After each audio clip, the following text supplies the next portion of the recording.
Good afternoon. I'm Roger Enlow with the Bridge Street History Center. This is on Tuesday, November 28th. 28th.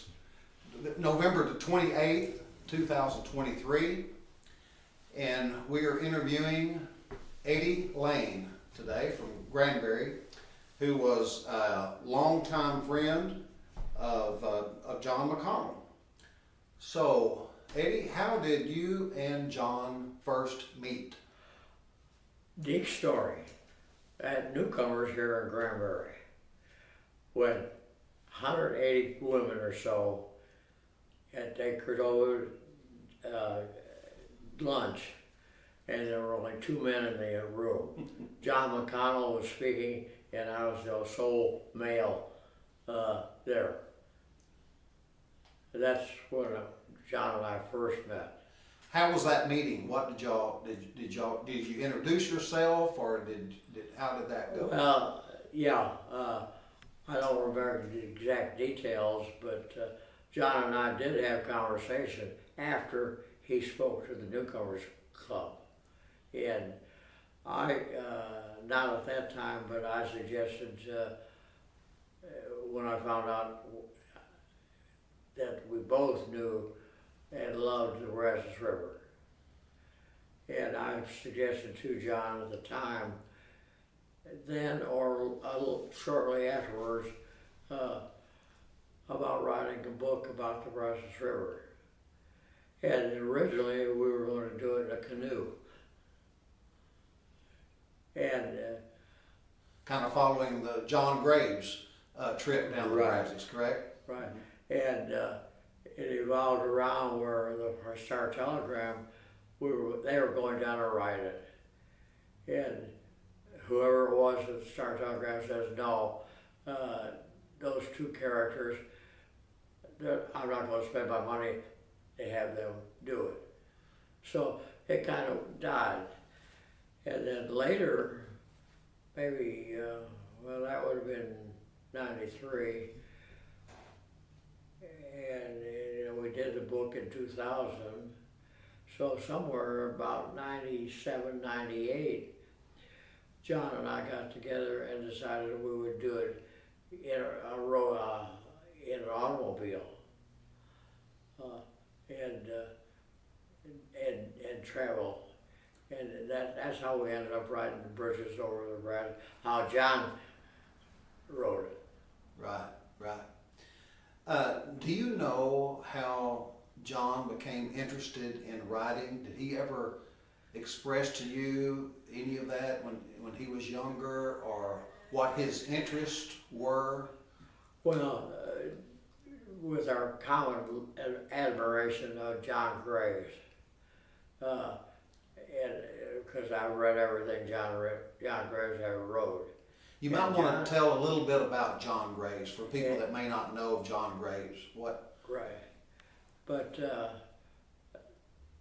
Goodbye to River.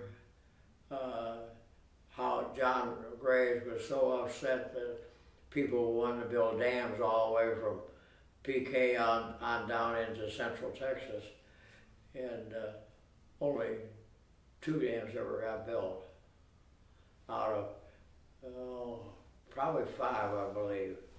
So Jon Graves' Goodbye to River was is a literary classic. Yes.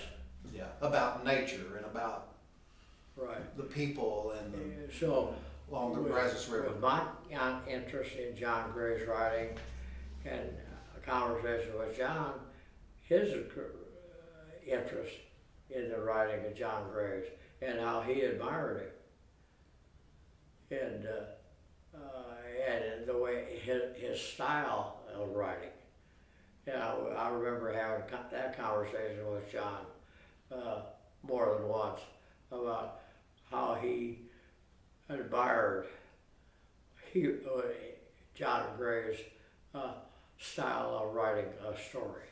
Which the style of writing would be what? What kind of style would that be, you think, in your opinion? You read it and you learn something. Okay. And Educational. as John and I's friendship developed, I felt the same way about John. Every time he talked, I learned something. And because of his unique ability to interview people and put them in a place. Were you able to listen in on some of his interviews with people? Yes, quite often. And how did that go? What was his skills in doing that? That's where I learned to admire Jon McConnell. And there's so many stories, both in the Bridges Over the Brazos and the road across Texas, where we met people. John interviewed them, and I was there sitting and listening to him. Do you recall a particular interview or some character that he interviewed that was? Two things. Yep. One in Bridges Over the Brazos, down, I believe it was in Richmond. We went in a grocery store that was being reopened.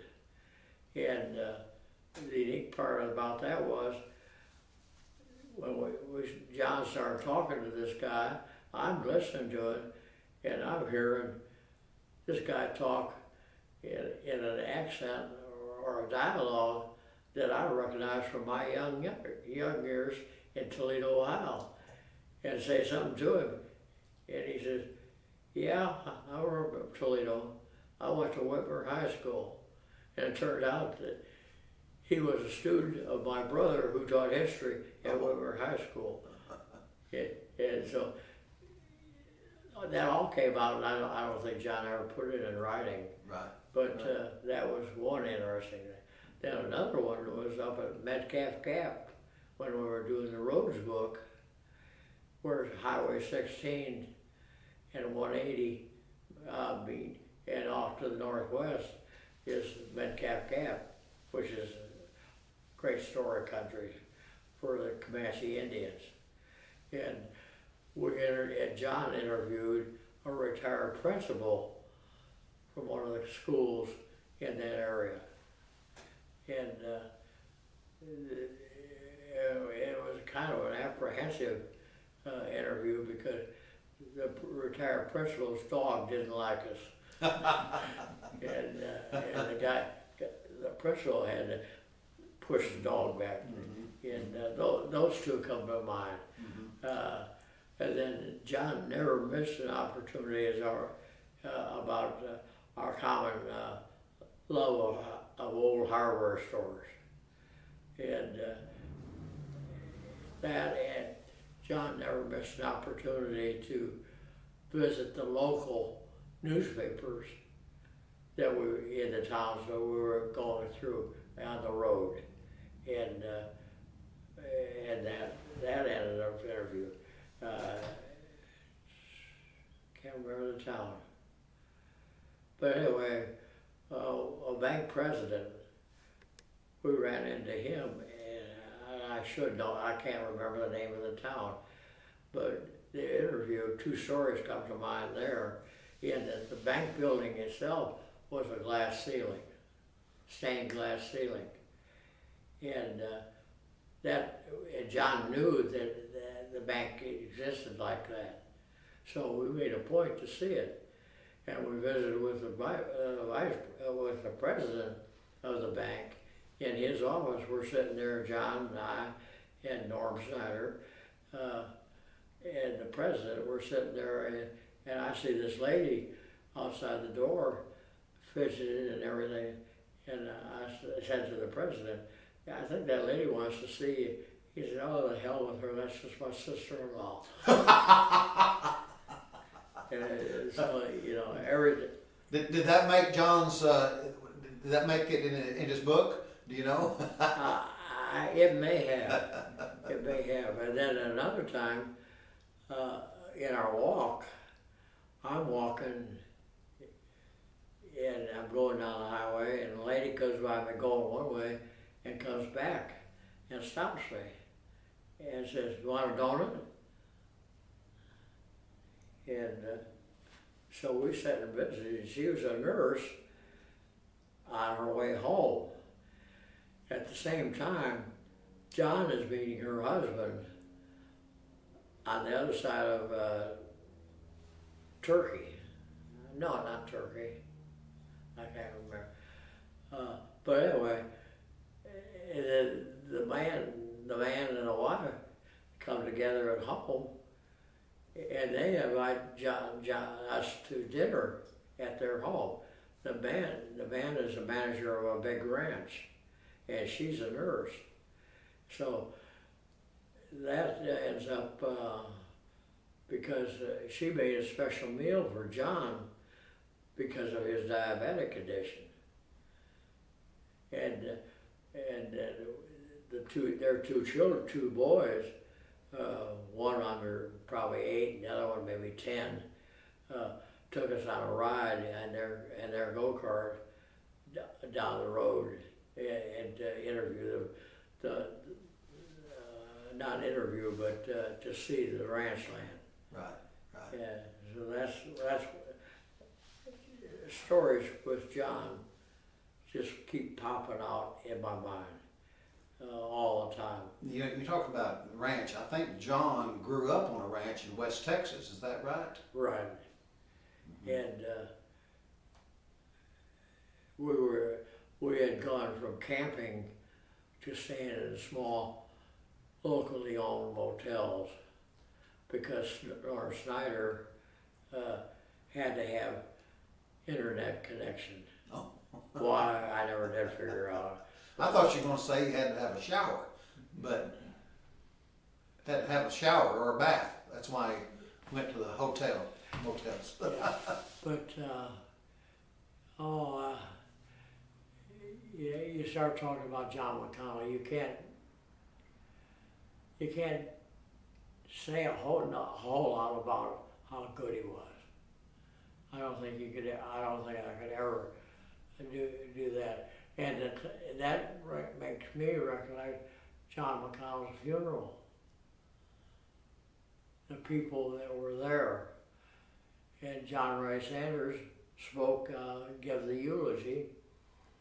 But like the people that I knew that were there, and people that I didn't have no idea who they were, how they were so respectful of John in what the conversations I had with them at his funeral.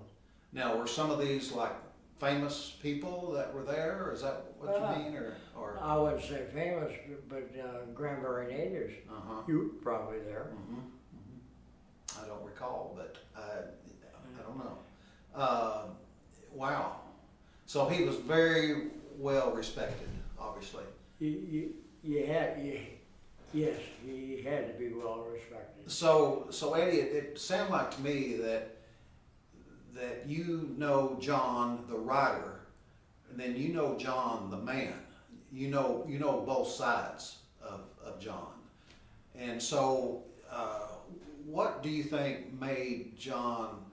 I may have already asked this, but such a good writer. What was it? What was his qualities? I think it's an idea or a way that I express myself, and I've seen it over the years. The small man complex.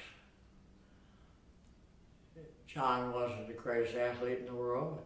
He wasn't going to be a football star, but he developed a love to write and developed it over many years. Right. Of course, you already talked about some of your favorite memories of John, but you may have some others too, Eddie. A couple. Continue on. Pardon? Continue. Share those memories. Yes, sir, if you would like. Well, I have a very difficult time sharing those memories of John because of my involvement in them. Actually, a lot of my thoughts evolved from talking about Jon McConnell and his skills of writing, his heroes, the things he had done and everything, and keep focused on that, and not go to a story between myself and John. Very difficult to do. Right. Because our careers were so much the same. Now you said that you really first became aware of Jon McConnell, the writer, after President Kennedy's assassination and his assassin Lee Harvey Oswald at Oswald's burial. You might want to go into that a little bit about Jon McConnell's And it didn't mean anything to me at the time, other than as Jon McConnell. Yeah, it was just a picture in the paper of a guy that was carrying Lee Harvey Oswald to Greenwood Cemetery. And that was in '63, and you're talking about Jon McConnell was one of the pallbearers, correct? Yeah. So how did that happen? Do you know? How did that happen? Why was Jon McConnell carrying Lee Harvey Oswald's? Lee Harvey Oswald's mother, or was it the wife? I'm not sure which one it was. Had a tough time getting enough people to carry Lee Harvey Oswald's casket to the grave, and John volunteered, along with another writer from the Star Telegram. I think this was before Sanders came on the scene, and Jerry Flemings, well, I think was in that picture also. Okay. But no one wanted to be anywhere near Lee Harvey Oswald, and the mother asked. I'll say the mother rather than the wife, asked John and Fleming to be there, and they volunteered to do it. Because they were there covering, as working for the Star Telegram, they were covering that event. They were writing a story. They were writing a news story. And there wasn't anybody else there, right? Other than the funeral home folks, probably. No, it was a private ceremony. Right. Carrying Lee Oswald to the grave there in Greenwood Cemetery. And do you recall, did John ever talk to you about that event and his thoughts about that? Well, we had conversation about it after I came to Granbury and got to know John. We probably talked about it, and I think I probably told John. I can't remember for sure if I did, but told John that's when I first became aware of Jon McConnell. Then he was just a newspaper reporter in '63, and I was an athletic trainer in '63, and we went down separate roads, and didn't come back together till I retired here to Granbury, and John was already living here. Still working at Star Telegram, and that's when I became interested in his writing, and admiring his writing, and his style, and that goes back to what I mentioned, John Graves, where we had a common interest in John Graves' writings that I was impressed with, and John was too, and then evolved when I came here to Granbury, and John was already here.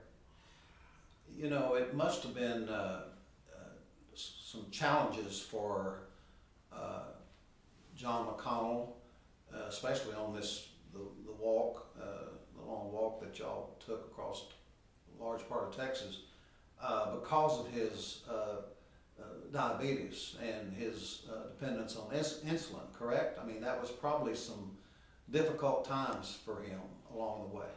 Well, the recollection that comes there is a very good lesson and told, because I was on our book over the river and on the road. I was the major chauffeur and the major cook. And Jane McConnell made sure that I knew what John should eat and what he shouldn't eat. And he always had a little bit over there. You had to watch him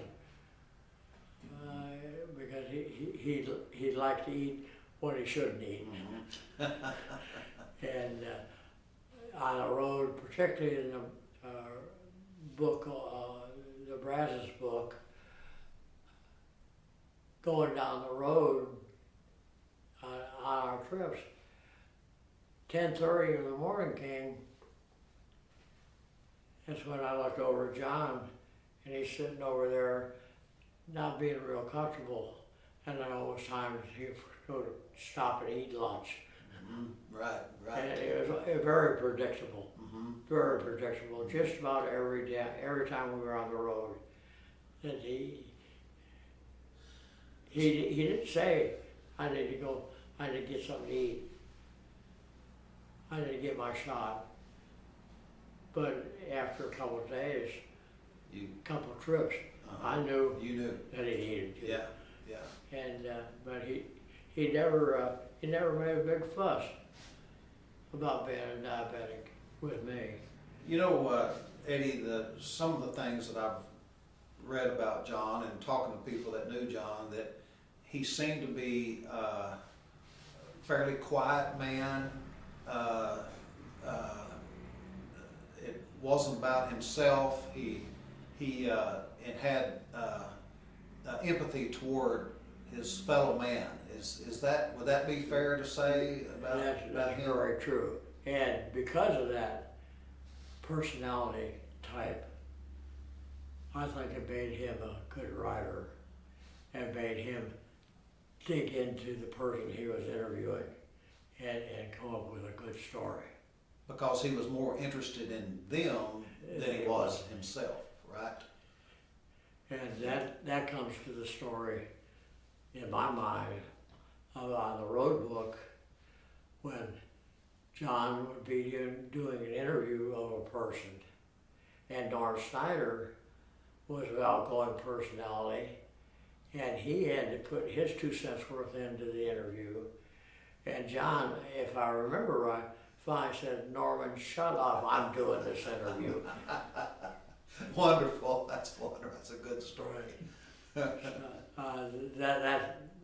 That story, and when I talk about Jon McConal and the road book, and Norm Snyder comes into it, I always remember that story. And John, with a little bit of force, told Norm to shut up. If John came back here today, if he walked into this room, would there be something that you'd like to tell him? Or would there be a story that you'd like to remind him of? Probably the first thing I say to John if he walked in here today was, "When are we going to do the next book?" Because we had talked about the next book. What kind of book? A road book, and 2 come to mind. With the one that we were going to do, and John's health did not allow us to do, was an automobile trip from Anthony, Texas to Boca Chica, Texas, by road as close to the Rio Grande as we could get. And we did some outline on that,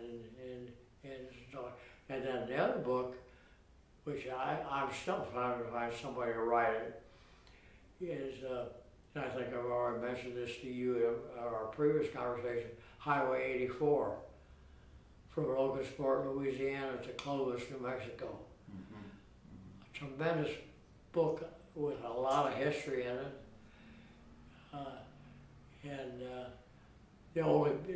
There hasn't been a road book written east-west across Texas. There's been several north-south, south-north road books, that I read most of them. But Highway 84, I've driven it. And again, John was not able to do it, his health. But I did it myself, not on one trip, but 3 or 4 times I traveled the entire distance from Logansport to Clovis, and just made notes to give John, but we never get to accomplish it because of John's health.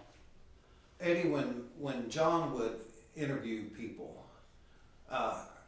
would he take notes with a pad and pencil, or did he have a tape recorder, or what did he do?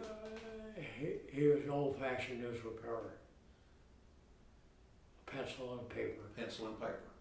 A little notepad, and a pencil. I say pencil. I think it was a pencil that he used.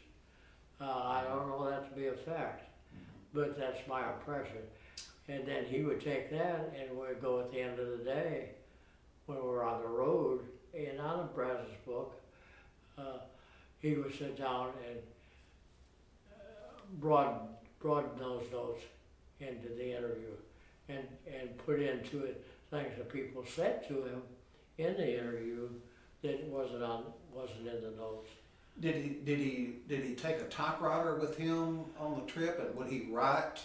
Would he type stories? Yes. Yes. He and you said typewriter, and I think it was a typewriter. Typewriter, just an old manual, probably an old manual typewriter. Old manual typewriter. Didn't have electricity on. The only one could tell us what it was would be Jane. She's probably still got it sitting up there in the upstairs. What was he like as a traveling companion? At times, because of diabetic, tough to get along with. But his curiosity of people, my curiosity of places, made us compatible. Yeah. Now you said you were the designated cook along the way. Did he ever cook anything or prepare anything, or did? Not to my knowledge. Okay. Not to my knowledge. When we first started out, it was camping, and then because of Norm, we ended up going to mom and pop motels on the road book. But on the Brazos book, the only time we were out was we would in campgrounds. Would he build the fire, the campfire? Would he do that? No, he would go sneak a bottle of scotch, Oh. which he wasn't supposed to have. What about fishing? Would y'all fish in the Brazos along the way? No, John and I never fished together, and that is something I regret, because I love to fish, and I love to fish the Brazos River. And I'm sure he enjoyed fishing too. Yeah, he did too. That brings up another story. On the Brazos River up towards Tin Top, Mike Acosta's got a guide, and it's a cold day. Everybody's bundled up, and I looked over and I think it's Jon McConal. It wasn't. But I really thought Acosta had Jon McConnell as a guide, as a client, and it wasn't John. Wasn't. But we talked about fishing.